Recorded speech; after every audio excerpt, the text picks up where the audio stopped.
Pireezidaantii naannoo Oromiyaa Obbo Lammaa Magarsaa gama qaanqee shootti gaaffiif deebii gabaabduu waliin gochuudhaaf iyyamtee dhiyaachuu keetiif guddoon si galateeffadha. Har'a gaaffiif deebiin keenya dheeraa miti baay'ee gabaabduudha.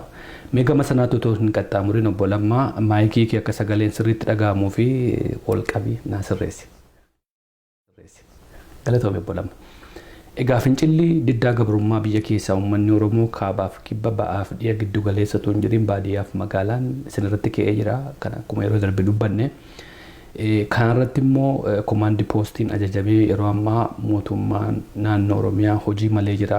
Oromiyaa guutuu ilmaan Tigraayitiin bulaa jirtu wattaaddaraan jechuudha.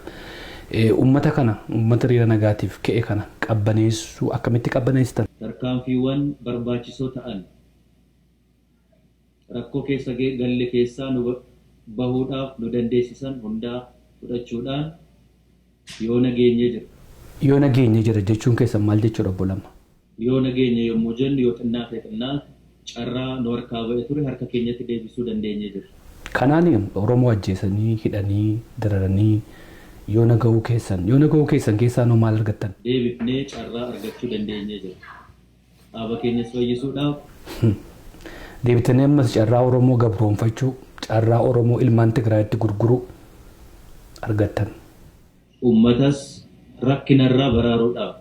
Ajjeesuudhaan, dararuudhaan, hidhuudhaan uummata rakkina kamirraa baraartu. Kanaafuu gara fuula duraatti maal gochuuf saganteeffattarre? Murtii fi ejjennoo xaarii hunda keenyaa kan gaafatu inni fuulduratti. Obbo Lammaa sababiin ilmaan Oromoo ajjeefaman, sababii ilmaan Oromoo hidhamaa jiran yeroo ammaatti sababiin isaa inni guddaan maali? Iddoo kanatti jijjiiramuu kootiin, iddoo kanatti ol guddachuu kootiin, iddoo kanatti bakka dheengadda turtan irraa bakka kana dhufuu keessan, iddoo kanatti jijjiiramuu keessaniin lubbuun baay'een dhumaa jira. Sababiin isaa afaan mi'eeffattanii dubbattu waan ta'eef. Iddoon kaleessa ture irraa iddoo kanatti jijjiiramuu kootiin.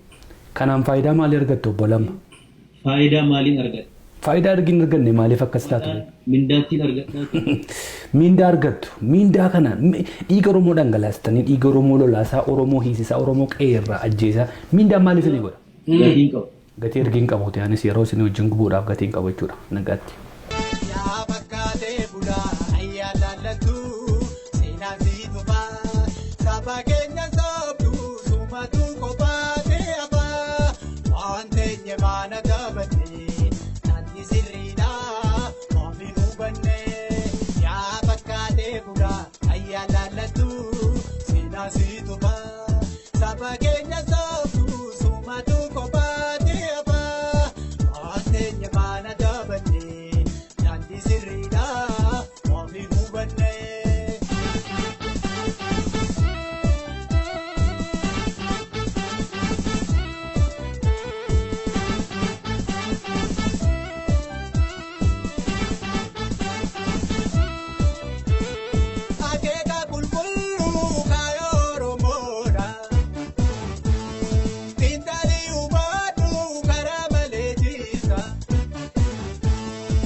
Kenya, and again in